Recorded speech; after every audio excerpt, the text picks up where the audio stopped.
Hello pet parents, Robert Semrow back here in the kitchen cooking up some delicious dog treats. Well, we've got another holiday just around the corner, and this time we're going green. That's right, it's St. Patrick's Day, and we have got a fun recipe and a healthy recipe that we're gonna cook up today. We're gonna use some kale, some chicken, some Parmesan, really a lot of fun ingredients here. Now, I've already gone ahead and I've cooked a chicken breast.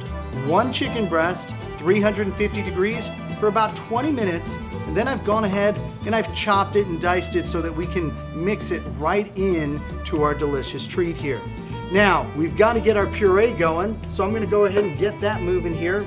We're going to start off with a 1/4 cup of water, and then we're going to put in a 1/4 cup of plain yogurt. And again, plain yogurt, we don't need the extra flavors or fillings, any of that. And then the healthy part, we're gonna go ahead, we are gonna put in kale. That's right, not only is it gonna give us our color, but it's also gonna give us some really great nutrients, some vitamins. So we're gonna go ahead, and what I'm doing is I'm removing the stem. We don't need that in there. We're gonna go ahead, now you can use 2, 3, whatever you wanna do. I trust you, go ahead, have some fun with this. What I'm gonna do, I've got it put into my good old trusty Vitamix here. We're gonna get things going, and we're gonna go ahead and get this pureed up.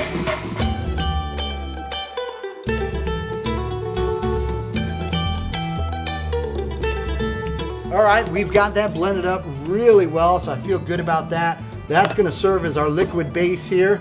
Let's go ahead and bring that down. Okay, now let's bring the rest of our ingredients in here. Again, I mentioned chicken. What dog doesn't love chicken, right? So we're gonna go ahead, we're gonna get our chicken in here. We're gonna put 1 egg, simple egg in here.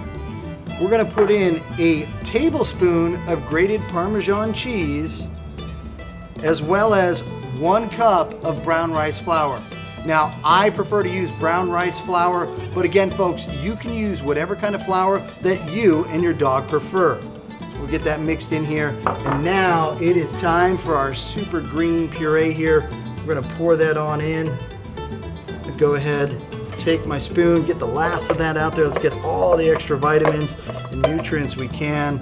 All right, now we're gonna go ahead. Should mix up for you real easy, real simple. You can see bringing in that nice green color already. All right, so now if your mix is coming out a little bit dry, you can always add a little bit of water. But if you're finding that it's runny, go ahead, you can add in a pinch of flour and just get it to that consistency. Now I've got it right where I want it, right where it's ready for us to go ahead and roll it out. But before I do that, I'm gonna clean up a little bit and make sure that we've got a proper space to complete this. Okay, I've cleaned up my area. I am ready to get these rolled out. Let's make some cookies. What I'm gonna do, I'm put down a little bit of flour here so that the dough doesn't stick as much as it otherwise would. Let's go ahead and get that nice and smoothed in here. All right, now we're gonna bring in our mix. And you know what? I could use a rolling pin, but I like to get in there and get a little dirty. So I'm gonna go ahead and I'm just gonna pat it down to where I want it. And again, the key is always, make it consistent, because when you put it in to cook, that way you'll get the same cooking throughout. All right, so we're all set there. Let's go ahead, let's make a few of our cookies here. And we're gonna go ahead, oh, look at that, our little cookies.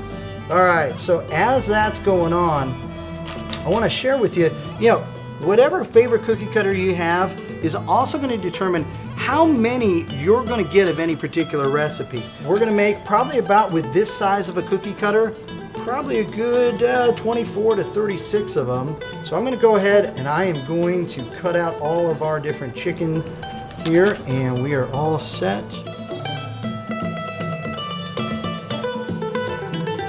Okay, so we've cut them all out. We've got them laid out nicely. We're gonna put them into the oven, which we've had preheating at 325 degrees for about 20 minutes. Now, if we want them to be a little bit harder, more biscuity, leave them in there for another 2 minutes. If you want them soft and chewy, take them out 2 minutes early. Let's get them in and let's get them cooking.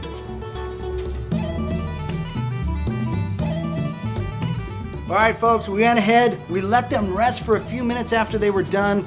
Oh, they smell so good. Remember, these are treats though, not meal replacements. So go ahead, place those that you're not using into a storage container, and they should last you for a good couple days if you refrigerate them.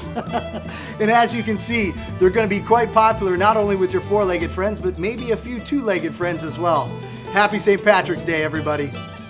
Get out of here, you can't have these ones. These are mine, oh mine. That one's mine. Great, I trust him.